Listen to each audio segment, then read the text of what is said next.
All right, this is our third video, sorry. So this one is about the British government and what we took from the British government. So the Westminster system of government.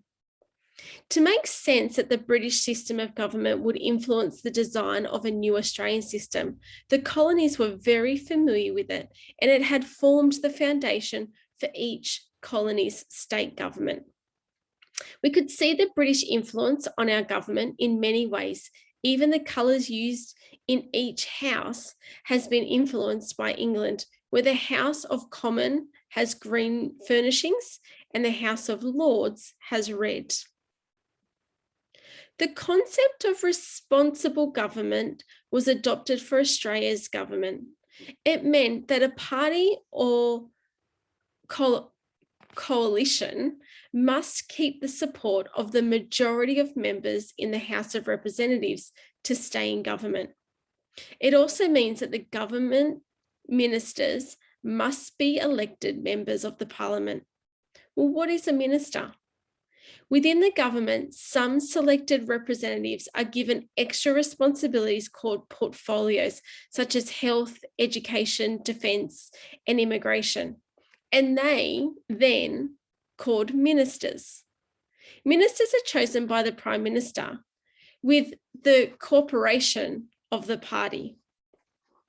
This is different to the United States, who appoint secretaries to portfolios, such as the Secretary of Defence, but they do not have to be elected members of the Parliament. Other examples of the Westminster influence in Australia's political system are in our leaders. Like Britain, the leader of our government is called a Prime Minister, and the Queen is our head of state. However, because she can't be here in person, the Governor-General acts as her representative in Australia and performs a number of important jobs on her behalf.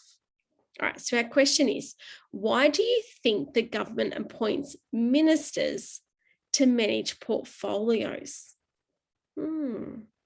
That's an interesting question.